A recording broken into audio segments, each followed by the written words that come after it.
네, 안녕하세요. 매일 소상공인을 위한 강의를 드립니다. 메소스 특강 고객의 심리 분석 강의하게 될 이정욱 강사입니다. 오늘은 그 방역 준칙을 잘 지키면서 철저히 지키면서 진행되고 있다는 점을 말씀드리겠습니다. 그러면 오늘 고객의 심리 분석 시작하도록 하겠습니다.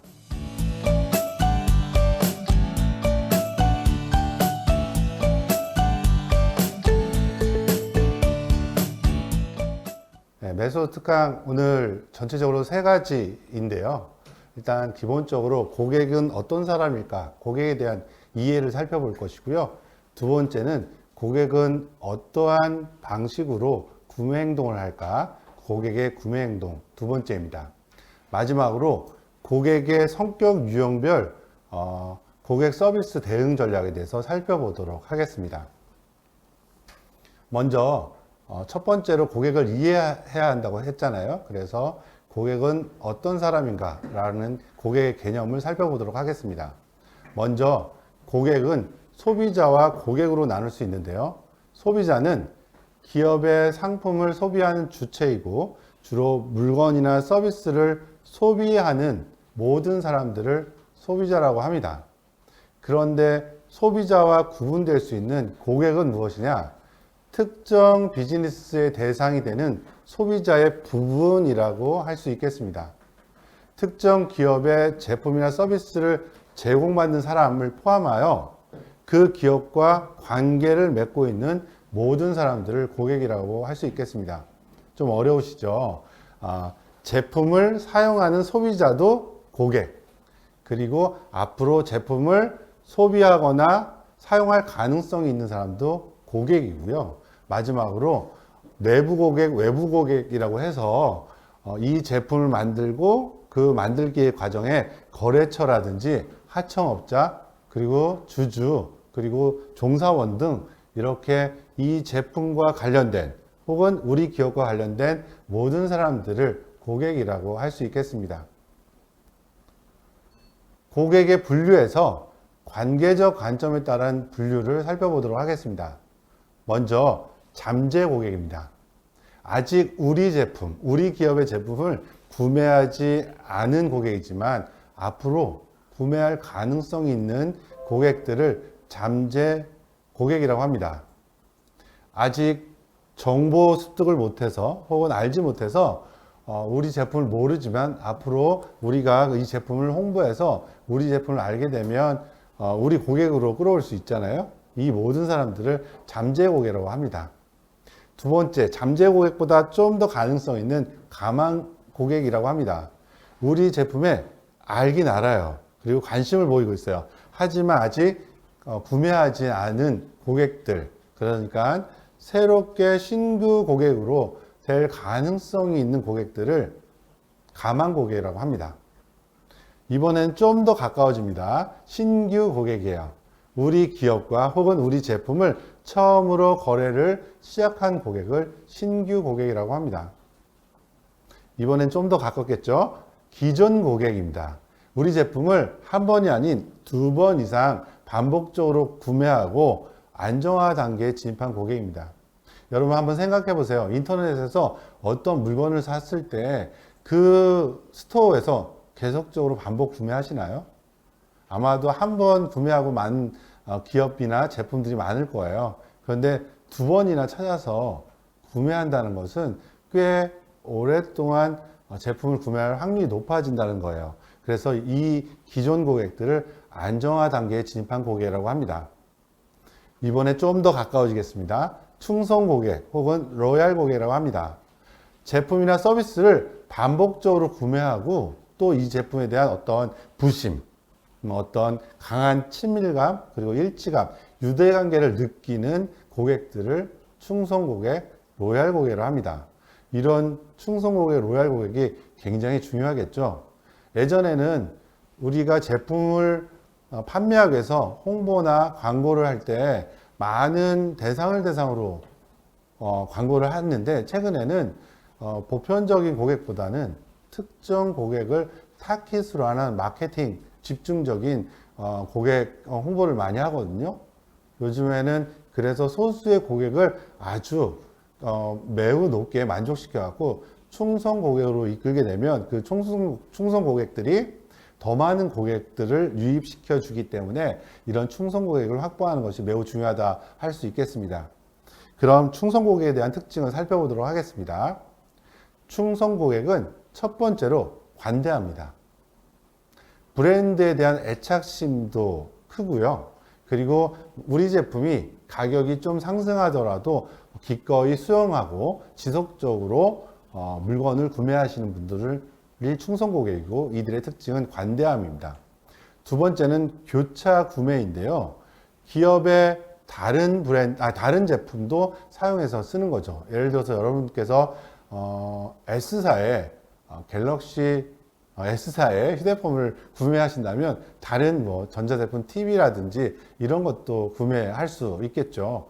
그래서 그런 교차 구매가 가능한 것이 충성 고객의 특징입니다. 세 번째는 반복 구매예요. 지속적으로 반복적인 구매 행동을 보여준다는 것이 굉장히 큰 특징이고요. 이들은 안정적으로 기업을 유지할 수 있도록 끊임없이 매출을 일으키는 고객이라 할 수 있겠습니다. 네 번째는 구전 활동이에요.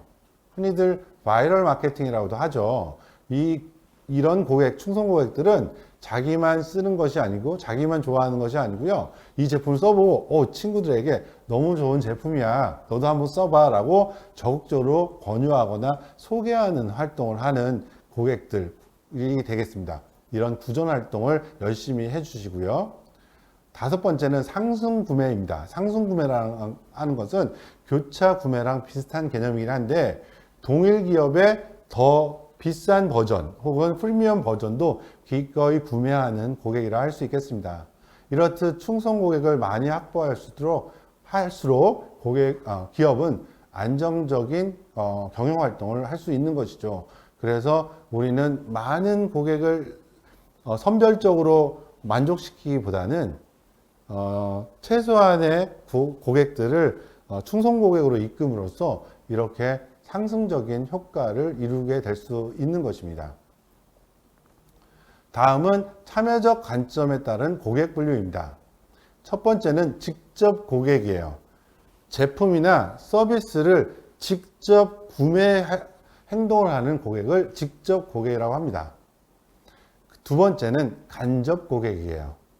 구매한 사람은 따로 있고 실제로 쓰는 사람이 따로 있죠.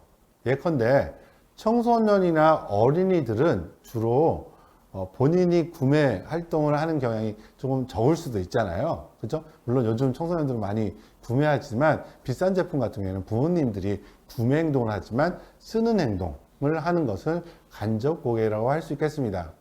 구매 후 최종 소비자가 되는 고객, 2차 소비자라고 하는 간접 고객에 대해서 설명드렸습니다.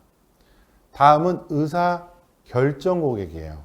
어떤 구매 행동을 일으킬 때 직접 고객의 선택에 영향을 미치는 것입니다. 직접 구매 행동을 하지는 않지만, 직접 돈을 내지는 않지만 영향력을 주는 고객들을 의사결정 고객이에요. 우리 청소년들이나 어린이가 그 부모님에게 이런 제품 사줘 이렇게 할 수도 있고, 주로 가게 활동을 주부가 한다면 아마도 그 가장인 뭐 남편이나 배우자가 난 이런 제품이 필요한데 그런 제품 없을까? 이렇게 영향을 미치는 고객을 의사결정 고객이라고 합니다. 세 번째는 의견 선도 고객이에요.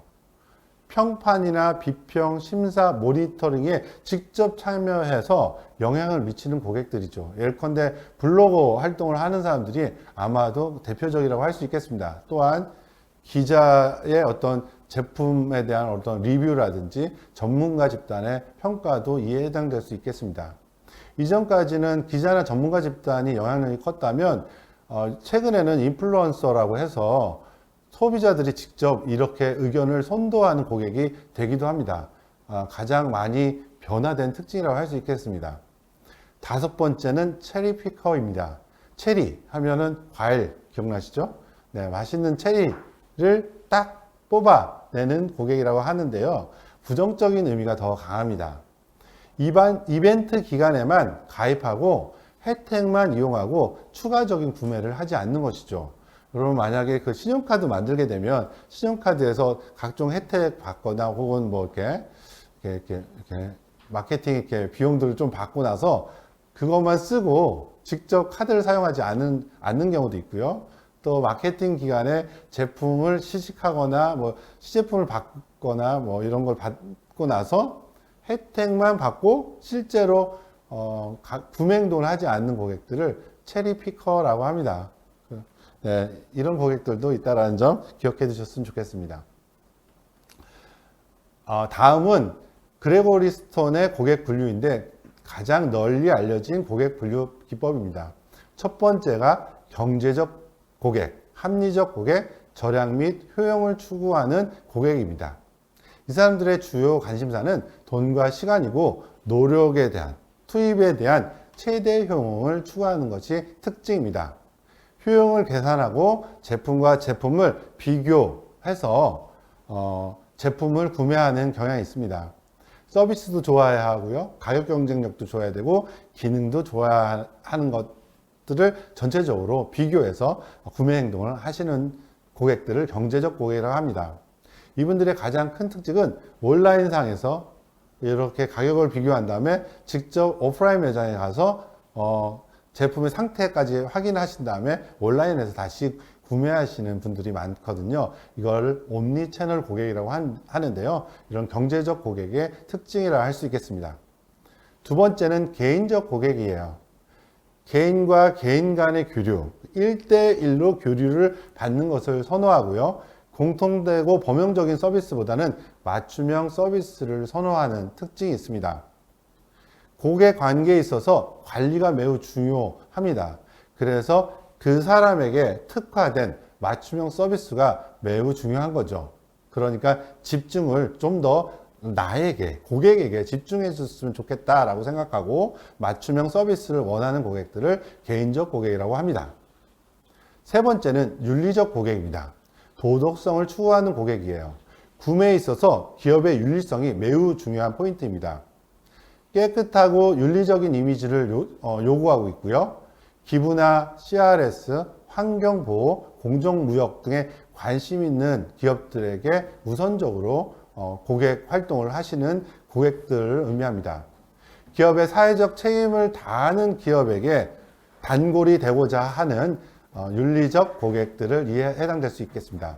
예컨대 비타민을 하나 사면 하나를 기부한다던가 아니면 신발을 하나 사면 어려운 이웃들에게 기부하거나 혹은 매출에 대한 이익을 뭐 장학이라든지 뭐 학교 설립이라든지 아니면 어려운 이웃들에게 기부하는 기업이거나 혹은 공정무역, 혹시 아름다운 커피 들어보신 적 있으신가요? 네, 이렇게 그 저개발 국가, 어려운 국가의 커피에서 아동 노동력을 착취하지 말고 정당한 대가를 지불함으로써 무역을 공정하게 하는 기업들이 있어요. 뭐 코코아라든지 수공예품이라든지 커피라든지 이런 부분에서 정당한 재료비나 원가를 지불하고 정당하게 제품을 수입하도록 하는 기업들을 공정무역 기업이라고 합니다. 이런 기업에 우선적으로 구매 활동을 하는 고객들을 윤리적 고객이라고 합니다. 마지막으로 편의성을 추구하는 고객을 들 수 있는데요. 이 편의성을 추구하는 고객들은 서비스에 있어서 빠르게 제품을 받거나 친절하게 받거나 고객 위주로 특화돼서 이렇게 받고자 하는 고객들을 편의적 고객입니다. 제품의 다기능보다 실리가 중요합니다. 사용 편리성이 더욱 중요하다고 할 수 있겠습니다. 핵심 기능을 우선한다고 할 수 있는데요. 예컨대 여러분들 혹시 스마트폰의 모든 기능을 다 사용하십니까? 우리 그 부모님들은 단순한 몇 가지 기능에 집중하는 휴대폰을 사용하는 거가 있잖아요. 그런 것들을 편의적 고객이라고 합니다. 나에게 필요하고 쉽게 쓸 수 있는 것이 매우 중요한 특징을 가지고 구매 행동을 하는 고객들을 편의적 고객이라 할 수 있겠습니다. 네, 일반적 특성에 따른 고객 분류입니다. 직업별 특성 살펴보도록 하겠습니다. 월급 생활자는 일상생활과 밀접하고 정보에 민감한 소비 패턴을 보여주고 있습니다. 전문직 종사자는 자신의 의견을 제시하고 자존감이 높은 개성을 추구하는 소비 행태를 보이고 있습니다. 사업가들은 자금 운용과 근검에 중점을 두고 자금 조달이 유용하게 이루어질 수 있는지를 살펴보고 재테크나 자녀 교육에 관심이 많은 것으로 알려져 있습니다. 연령별 특성으로 보시겠습니다. 청소년층은 자유로운 성향과 외모 관련 상품이라든지 신상품에 관심이 많고 또래가 어떤 구매 결정을 하는지가 매우 중요합니다. 그래서 그 학교에 보면 같은 브랜드 상품들이 제품들을 딱 이렇게 구매하는 것을 보면 알 수 있을 것입니다. 그리고 청소년들은 인정 욕구를 매우 중요하게 생각합니다. 청년층의 구매 특징을 살펴보도록 하겠습니다. 자신의 생활에 필요한 제품들을 우선적으로 구매하고 감성이나 모험심, 실용, 사회적 책임 등 같이 구매하는 경향을 가지고 있습니다. 중년층은 자신의 생활과 취미에 초점을 둔 구매 행동을 보이고 있습니다. 현실적인 경향이 많고요. 생필품 구매를 주도하고 있는 게 중년층입니다. 마지막으로 노년층은 과거 지향, 건강관리 제품, 삶의 가치를 중시하거나 보수적인 소비 성향을 보이고 있습니다. 예컨대 기존에 썼던 제품들을 지속적으로 구매하죠. 근데 젊은 층이나 중년층 혹은 청소년층은 새로운 제품을 많이 쓰죠. 그런데 노년층 같은 경우에는 기존에 내가 편리하게 썼던 믿을만한 신뢰가 있는 그런 제품들을 반복적으로 구매하는 경향이 특징이라 할 수 있겠습니다. 남녀 간의 특성을 살펴보도록 하겠습니다. 남자들은 임의적인 측면으로 봤을 때 독립적이고 객관적이고 공격적이거나 경쟁적, 동적 이미지를 중요합니다. 반면에 여성 같은 경우에는 정서적이거나 정적이거나 감성적이나 협동적인 이미지를 중시하는 경향이 있습니다. 이거는 경향인 거지 확정적으로 말씀드리는 것은 아니라는 점 말씀드릴 수 있겠습니다. 남성의 관점을 봤을 땐 조직과 규율을 지키기 위한 노력이 일반적인 특성을 보여줄 수 있고요. 여성 같은 경우에는 관계와 감정 등을 조율하기 위해서 노력하는 관점을 갖고 있습니다. 사고적인 측면으로 봤을 때 남성은 분석적, 수직적 사고에 익숙되어져 있고 여성은 종합적이거나 수평적인 사고에 익숙해져 있습니다. 구매 행동에 있어서 남성은 자신이 목표하는 바에 따라 구매하고요. 여성은 타인과의 관계성을 고려한 구매 성향을 보이는 특징을 갖고 있습니다. 남자는 가치에서 합리성과 필요성에 초점을 둔다 할 수 있을 것 같고요. 여성은 외관이나 디자인을 우선시합니다. 남성의 경우 흥미적인 특성에서 이론적이거나 업무에 관련된 내용에 흥미가 있거나 여성들은 감성적이거나 일상생활과 관련된 내용에 흥미를 가지고 있습니다. 마지막으로 정보 원천은 남자에게 있어서는 일반적인 정보 수집 경향이 두드러지고요. 여성의 경우에는 구매 후기나 사람 등을 통해서 정보를 수집하는 경향이 있습니다. 소득 수준별 특성을 살펴보도록 하겠습니다. 소득 수준이 매우 높은 상류층이라고 하겠습니다. 이것도 역시 일반적인 특성이라고 할 수 있겠습니다. 상류층은 소비 성향은 품격 지향이며 패션 스타일은 트렌드를 선도하거나 개성을 중시합니다. 식생활 관련해서는 자연, 건강, 무공해, 고급스러운 이국적인 키워드에 관심이 많고요. 주거적인 특징을 봤을 땐 50평 이상 고풍스럽거나 우아한 스타일을 추구하는 편입니다. 중산층으로 살펴보도록 하겠습니다. 중산층은 소비 성향으로 봤을 때 상승 지향이고요. 패션 스타일을 봤을 때 심플하고 단정한 스타일을 추구합니다. 식생활로 봤을 때는 맛집이나 가격, 분위기를 동시에 고려하는 특징입니다. 주거적인 형태로는 30평 이상 산뜻하고 심플하거나 모던한 스타일을 추구합니다. 네, 약간 저소득층 같은 경우에는 실용 지향이라 할 수 있겠습니다. 패션 스타일 같은 경우에는 편안함과 착용감을 우선합니다. 식생활로 봤을 때는 강한 맛과 실용적인 측면, 가성비, 양, 그리고 가족 단위 중심을 추구합니다. 주거 형태로 봤을 때 20평 미만, 기능적이고 실용적인 것을 추구하는 경향이 있습니다. 고객의 일반적인 심리 특성에 대해서 살펴보도록 하겠습니다.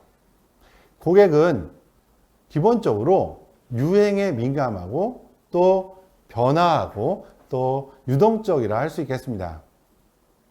고객은 자신의 권리를 주장하고 요구사항들이 많은 편입니다. 고객은 불만을 말하지 않을 때 가장 무섭습니다. 왜냐하면 불만을 말하지 않고 조용히 다른 기업으로 떠나기 때문입니다. 고객의 수만큼이나 고객의 유형은 다양합니다. 고객은 대응에 따라 충성 고객이 되기도 하고 최우선 불매 고객이 되기도 합니다.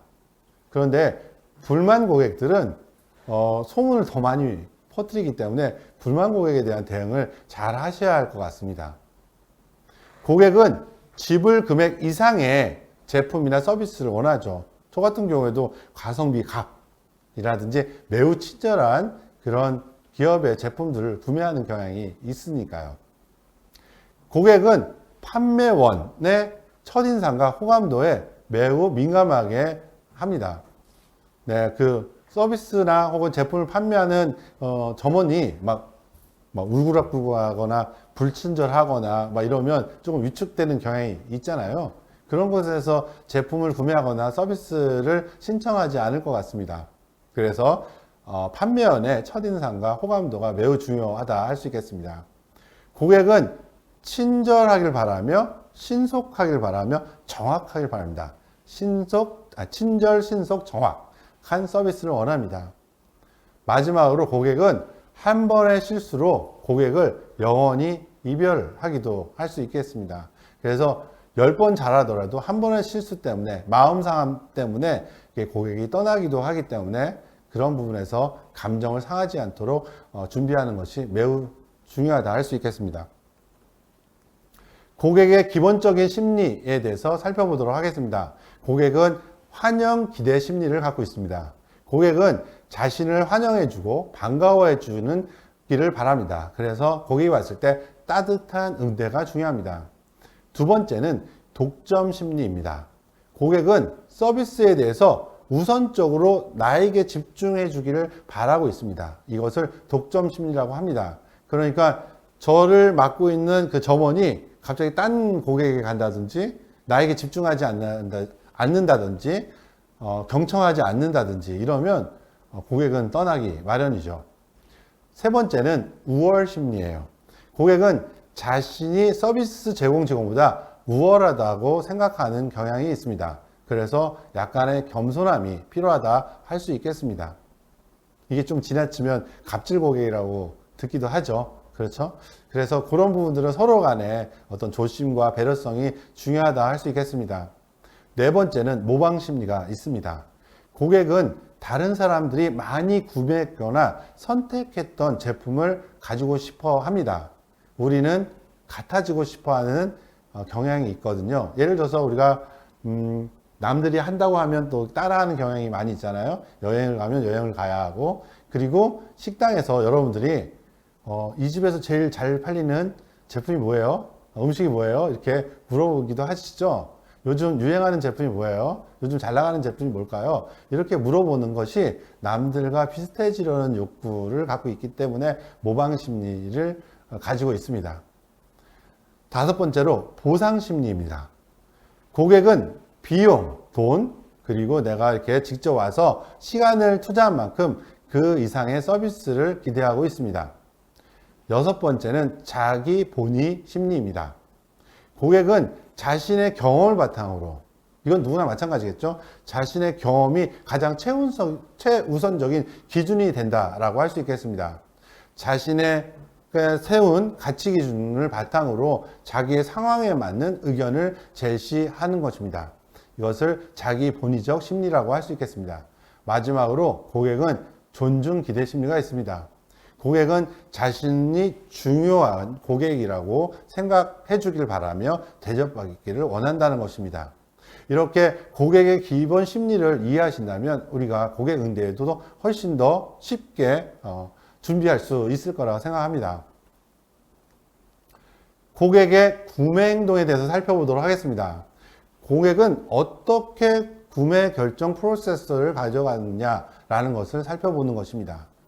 전통적인 구매 프로세스는 주의, 관심, 욕구, 기억, 행동이 전통적인 구매 프로세스예요. A, I, D, M, A라고 합니다. 첫 번째, 어떤 제품이 내 눈으로 들어왔습니다. 그것을 주의 단계라고 합니다. 그런데 한 번만 내 눈에 들어오면 바로 구매 행동을 하지 않겠죠. 계속 보게 되는 거죠. 여기서 저 커피 브랜드가 보이네. 이 동네에도 보이네. 이 동네도 보이네. 이렇게 3번 이상이 내 눈 안에 들어올 때 우리는 관심을 갖는 단계예요. 그래서 두 번째 단계가 관심 단계입니다. 세 번째, 관심을 갖게 되면 어느 순간에 그 제품을 갖고 싶다라는 욕망, 욕구의 단계에 이르게 되는 것입니다. 그렇게 한 번에 바로 구매 행동을 갖는 것이 아니고요. 여러 차례 노출되어져 있고 여러 차례 노출된 이후에 내가 비로소 그 제품을 갖고 싶다라는 욕망을 표출하게 되는 거죠. 그러면 그 욕망을 가지고 이 제품이 어디에서 판매되었지? 어디 백화점에서 판매하던데? 어디에서 판매하던데? 라는 기억의 단계에 들어가게 됩니다. 그렇게 그 제품을 기억해 두었다가 우리가 시장이나 백화점에 가서 그 제품을 구매하는 행동을 함으로써 이렇게 구매 결정 프로세스 단계가 완료되는 것이죠. 주의하고 관심을 갖고 욕망이 생기며 그 욕구에 따라 기억해 두었다가 그렇게 그 제품을 살 수 있는 매장에 가서 구매 행동을 함으로써 그 구매 결정 프로세스가 완료되는 것입니다. 그런데 현대 그리고 온라인 그리고 지금처럼 이렇게 온라인 쇼핑이 혹은 모바일 쇼핑이 강력해진 시대에서는 구매 결정 프로세스가 달라졌다라고 할 수 있겠습니다. 그 구매 결정 프로세스는 어떻게 다르냐? 첫 번째, 주의, 내 눈안에 떠야 하는 건 첫 번째, 똑같습니다. 그렇기 때문에 홍보와 마케팅이 여전히 중요한 이유라고 할 수 있겠습니다.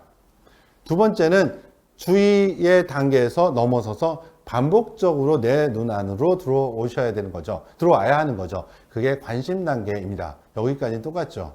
그러면 관심, 2번, 3번 눈에 띄는 제품을 본다면 요즘 소비자, 고객들은 어떻게 행동하나 바로 검색을 하죠. 유튜브나 혹은 온라인에서 검색을 하죠. 그리고 뭘 봅니까? 쭉 구매 후기나 댓글들을 살펴보게 되는 거죠. 그리고 제품을 검색해보고 가격을 비교하거나 기능을 비교해 봅니다. 그렇게 가격과 댓글이라든지 아니면 구매 후기라든지 이런 것들을 충분히 검색한 후에 행동에 이르시죠. 온라인에서 클릭 행동, 결제 행동을 하게 되는 거죠. 그러면 이렇게 제품이 오죠. 그래서 언박싱이라고 해서 그 택배 상품의 박스를 이렇게 딱 열어보고 나서 하나하나 체크하고요. 어떻게 해요? 사진을 찍고 나서 온라인에 공유하게 되는 것이죠. 그래서 이전까지는 다르게 고객이 직접 검색을 하고 구매 결정 행동을 한 다음에 그 행동 이후에 어떤 피드백 혹은 댓글, 공유 등의 행동을 함으로써 이런 내용들이 점차로 막 퍼져가죠. 온라인이나 동영상이나 이렇게 퍼져가게 되고 이전에 대기업들이 유리했다면 지금은 영세하거나 스타트업 기업들도 매우 유리하다고 할 수 있겠습니다. 그래서 온라인 마케팅이 중요하다라고 그렇게 많은 분들이 이렇게 강조하시는 이유가 있는 것이죠. 왜냐하면 손쉽게 이렇게 홍보도 해주고 내가 자는 동안에도 홍보해 주죠. 그리고 구매 활동도 해 주죠. 그래서 온라인 마케팅, SNS 마케팅, 이렇게 소셜 미디어를 활용한 전략들을 더욱더 중시해 줘야 한다는 것이죠. 확실히 이전과의 다른 프로세스를 가져가고 앞으로 스타트업이나 작은 기업들이 훨씬 더 그 운신의 폭이 커진 이유라 할 수 있겠습니다. 그리고 우리가 구매 행동을 할 때는 우리의 욕구를 한번 살펴볼 필요가 있습니다. 욕구가 없으면 구매 행동을 하지 않거든요.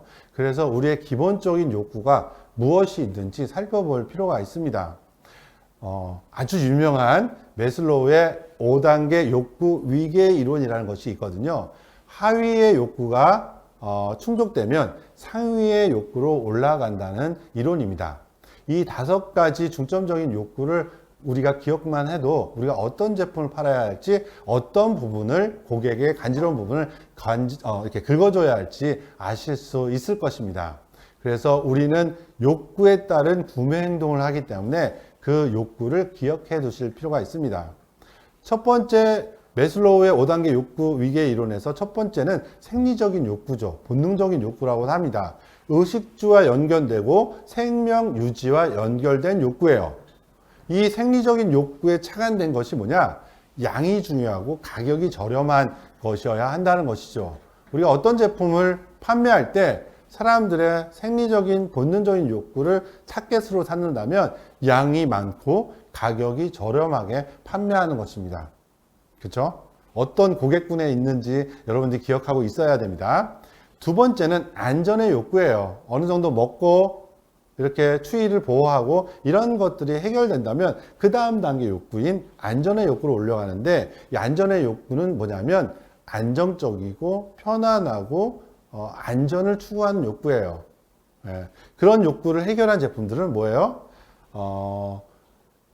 안정적이고 안전한 제품 혹은 교환이나 AS가 특징 제품들이 굉장히 중요한 고객 욕구를 해결한 제품이라고 할 수 있겠습니다. 그 안전의 욕구가 해결되면 다음의 욕구가 소속 애정의 욕구입니다. 우리가 어떤 집단에 들어가거나 어떤 커뮤니티에 들어가거나 학교에 가거나 회사에 가거나 동호회에 가입하거나 이런 욕구가 소속 욕구인데, 이거는 범용적인 욕구예요. 나는 다른 사람과 다르지 않다. 다른 사람과 똑같이 행동하고 싶고 다른 사람과 똑같이 대우받고 싶어 하는 욕구예요. 이 욕구를 해결한 것은 뭐냐?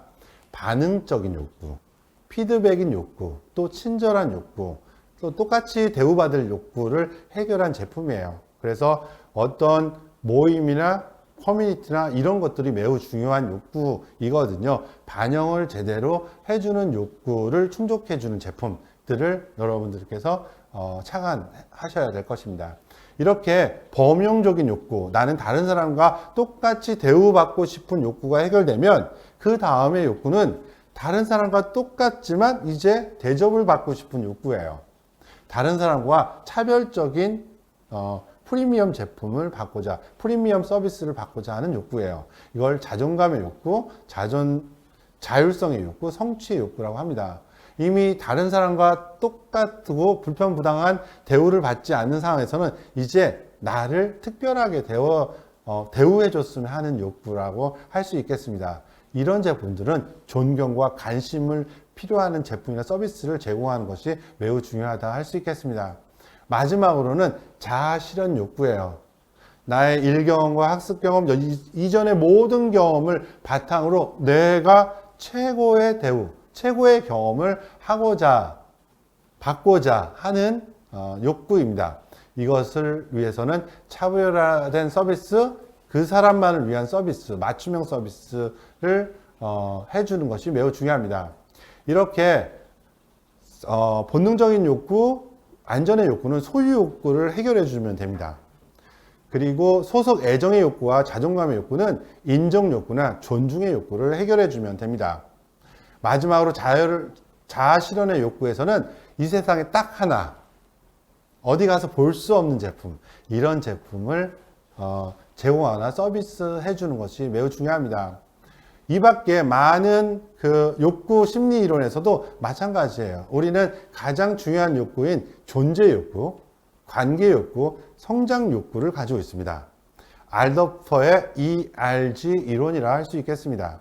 이렇게 나가 존재하기 위해서 필요한 제품, 우리가 사람들과의 인간관계에서 필요한 욕구, 혹은 마지막으로 내가 특별한 대우를 받고 싶어 하는 욕구, 이것들을 해결한 제품이나 서비스를 제공하신다면 우리는 훨씬 더 고객의 심리를 파악하고 훨씬 더 효율적인 경영을 할 수 있을 것이라고 생각합니다. 고객의 욕구를 살펴본 이론 중에 동기이론이 있는데요. 두 가지만 짧게 설명하고 넘어가도록 하겠습니다. 허츠버그의 이요인 이론이 있고요. 히긴스의 접근 해피 동기예요. 허츠버그의 이요인 이론은 동기 요인과 위생 요인이에요. 동기 요인은 뭐냐? 내가 하고 싶은 것을 갖고 싶은 것. 위생 요인은 뭐냐? 지금 환경에서 불편한 거, 너무 더워. 너무 더러워. 뭐 이런 거 있죠. 이런 걸 해결해 주는 것 제품들이에요. 그래서 대표적으로 경영에 적용해 본다면 동기 이론에 필요한 것은 수준 높은 서비스나 고급 퀄리티의 제품, 명품 같은 거 있죠. 그리고 위생 요인을 해결한 것은 인테리어라든지 어떤 편의성이라든지 이 공간에서 내가 머물 수 있도록 확실하게 그 환경을 제공하는 것을 위생 욕구를 해결한 제품이나 서비스라고 할 수 있겠습니다. 히긴스의 조절 초점 이론, 다른 말로 접근 동기, 회피 동기 이론이에요. 접근 동기는 뭐예요? 내가 접근하고 싶은 거, 가고 싶은 거, 하고 싶은 거 있죠. 내가 향상 욕구를 해결해 준 제품이에요. 도전하거나 변화지향이거나 내가 하고 싶은 거, 좋아하는 거, 원하는 것들을 제공하는 것이 접근 동기를 활용한 제품이라 할 수 있겠습니다. 회피 동기란 뭐냐? 내가 불편하거나 싫으거나 안 하고 싶은 거, 대비하고 싶은 거, 이런 것들을 회피 동기라고 해요. 그렇죠? 무섭거나 공포거나 이런 것들을 제거해 주는 제품들을, 서비스를 회피 동기를 자극한 제품이라고 할 수 있겠습니다. 보험 등 귀찮은 것을 회피하게 해줄 상품들이 대표적인데요. 주로 대행 서비스죠. 여러분 음식 이렇게 배달시켜 드시죠? 이것들은 내가 직접 가서 멀리 가서 제품을 포장하거나 먹는 것들, 이렇게 불편함을 회피해 주는 것들을 활용한 제품이라고 할 수 있겠습니다. 네, 고객은 성격 유형별로 다르게 행동하는 경향이 있는데 그 다르게 행동하는 경향에 맞춰 서비스 해주는 것을 고객 성격 유형별 대응 전략 서비스라고 할 수 있는데, 디스크 성격 유형 검사로 본 고객의 유형을 살펴보고 거기에 맞는 대응 전략에 대해서 살펴보도록 하겠습니다. 디스크 성격 유형 검사는 미국 콜롬비아 대학의 심리학과 교수인 윌리엄 몰턴 마스틴 교수에 의해서 개발된 것인데요. 고객을 4가지 유형으로 분류하고 거기에 맞도록 서비스나 제품을 제공하는 방식으로 알려져 있습니다. 심리 유형 검사인데요. 거기에 맞게 서비스를 해주면 훨씬 더 유용하다 할 수 있겠습니다. 그러면 디스크 성격 유형 검사의 분류에 대해서 살펴보도록 하겠습니다. 네, 크게 고객을 외향과 내향으로 나눕니다. 네, 외향과 내향으로요. 그리고 고객을 업무 지향, 목적 지향과 사람 지향, 관계 지향으로 나눌 수 있습니다. 이렇게 외향인 사람들은 직접적이고 드러나고 빠르고 분명하게 행동하는 것을 좋습니다. 여러분들이 어느 집단에서 눈에 띈다라고 하면 외향인 사람이에요.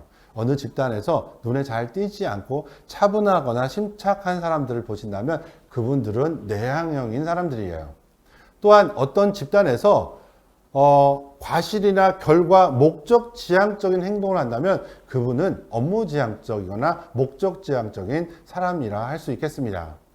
어떤 집단에서 사람들과 관계를 중시하고 사람들을 우선적으로 배려하거나 사람들의 감정이나 관계 등을 중시하는 사람들은 그런 사람들을 사람 관계 지향적인 사람들이라고 할 수 있겠습니다.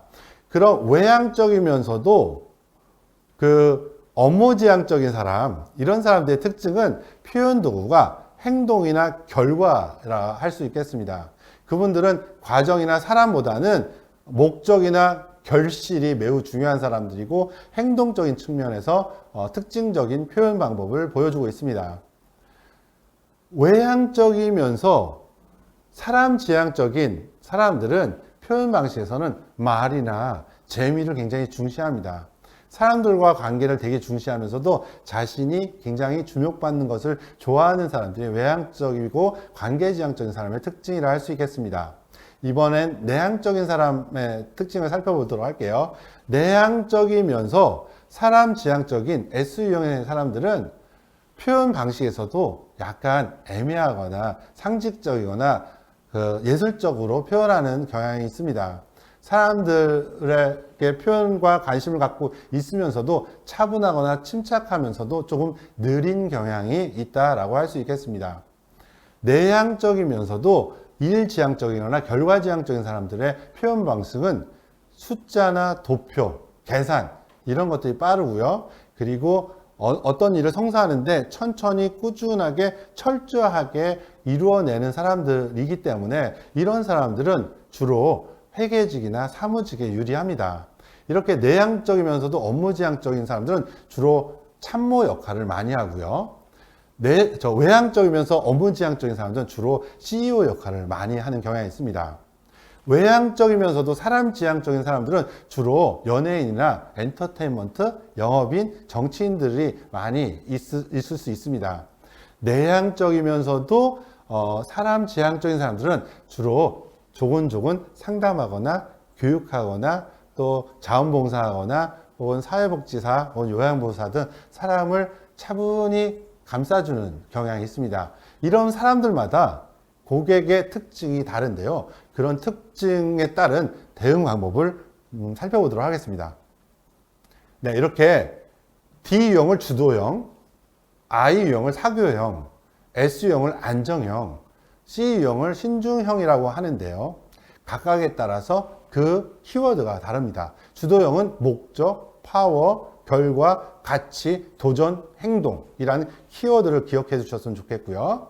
사교형은 인간, 사람, 재미, 유행, 자기가 중심이 되는 것, 변화, 융화 이런 것들이 중심 키워드입니다. S형인 안정형들은 동의, 인내, 과거, 평화, 팀, 그리고 간접적인 표현, 이타심이 중심 키워드라 할 수 있겠습니다. C유형인 신중형은 사실, 분석, 세부상황, 객관, 논리, 규칙, 세밀, 성실이라고 주요 키워드를 여러분들이 기억해 두셨으면 좋겠습니다. 이 유형별로 한번 특징적으로 응대하는 방법을 알려드리도록 하겠습니다. 주도형인 사람, 업무 지향적이면서 목적 지향적이고 행동 중심적인 사람들은 고객 대응 전략으로 즉시 대답할 수 있고 핵심만 간략하게 설명을 해 주셔야 합니다. 고객이 원하는 결과에 초점을 둬서 최상의 상품을 내놓아야 되고요. 이것저것 여러 가지 대안을 제시해 주는 것보단 한 가지 제품을 핵심으로 설명해 주고 혹은 둘 중에 하나를 선택하도록 해주시는 거죠. 의사결정에 있어서 A라는 핵심 제품을 제공한 다음에 선택할 수 있는 대안 한 개 정도만 준비해 주시는 게 좋습니다. 사람보다는 사실이나 기능, 서비스, 제품에 초점을 두고 설명하시는 것이 매우 중요한 특징이라고 할 수 있겠습니다. 네, 두 번째, 사교형들은 고객 대응 전략으로는 전해져 오는 이야기, 전해져 오는 전설, 민담 이렇게 흥미롭게 시작을 하셔야 됩니다. 왜냐하면 사교형의 특징은 재미가 제일 중요하거든요. 아, 이런 에피소드가 있었어요 라고 설명해 주면 아마 사교형들 금방 빠져들고 금방 제품을 구매하려 할 것입니다. 또 쉽게 설명해 주시고 다른 사람과의 관계 혹은 이 제품과 이 서비스가 다른 사람들과 어떤 사람들이 쓰고 있는지를 설명해 주시는 게 좋습니다. 인물과 사건에 대해서 혹은 상황에 대해서 연결해서 설명해 주시는 게 좋습니다. 그리고 상세하게 작성하되 장황하는 것은 좋지 않습니다. 그리고 비유 같은 거, 은유 같은 것들을 적절히 활용하면 좋습니다. S유형, 안정형 고객들은 인간적인 관심을 표현하면서 시작하지만 이렇게 촉박하게 이렇게 다루면 안 됩니다. 동의할 수 있도록 동의할 수 있는 환경과 어떤 안전하고 안정적인 서비스를 제공하고 AS가 잘 할 수 있다라는 신뢰와 약속이 매우 중요합니다. 사후 지원에 대한 개인적인 보장을 제시해 주는 게 좋습니다. 위험을 최소화하고 안정감이나 안전감을 제시해 주실 것이 매우 중요하다 할 수 있겠습니다. 네, 마지막으로 신중형 고객들의 특성에 따른 대응 전략을 살펴보도록 하겠습니다. 정확한 자료, 도표, 숫자를 제시하는 것이 매우 중요하다 할 수 있겠습니다. 일관성 있게 처음부터 끝까지 예의 바른 태도와 끈기와 인내심을 가져야 합니다. 왜? 이분들은 꼼꼼하게 살펴볼 것입니까? 네. 그리고 예측 가능한 외의 것들을 제시해 주는 것보다는 이게 오랫동안 변화가 없을 것이고 똑같은 서비스나 똑같은 제품의 질을 균일하게 제공할 수 있다는 것을 보장하는 것이 중요합니다. 실리를 추구하기 때문에 목표 달성을 위해서 단계적으로 접근하고 그리고 실익 등을 중시하기 때문에 그런 점을 포커스에 맞춰서 여러분들이 고객을 대응하면 좋을 것 같습니다. 네, 이렇게 고객의 이해, 분류, 그리고 고객이 어떻게 구매 행동을 하는지, 그리고 고객의 성격 유형별로 이렇게 대응하는 전략에 대해서 살펴보았습니다. 지금부터는 질의응답에 대한 시간을 좀 갖도록 하겠습니다. 보니까 댓글로는 이전에 구매 행동에 대한 프로세스를 설명해 줬다라고 해주셨는데요. 네, 이전과는 완전히 달라졌습니다. 고객이 직접 리뷰를 살펴보고 그리고 그것을 비교한 다음에 구매 행동을 하고 구매 행동 다음에 이렇게 리뷰를 공유하죠. 무슨 땡땡 스타그램이라든지 뭐 이렇게 너튜브라든지 이런 데 막 공유하잖아요. 그래서 확실히 다른 때보다 훨씬 더 소기업들이 유리해진 건 사실입니다.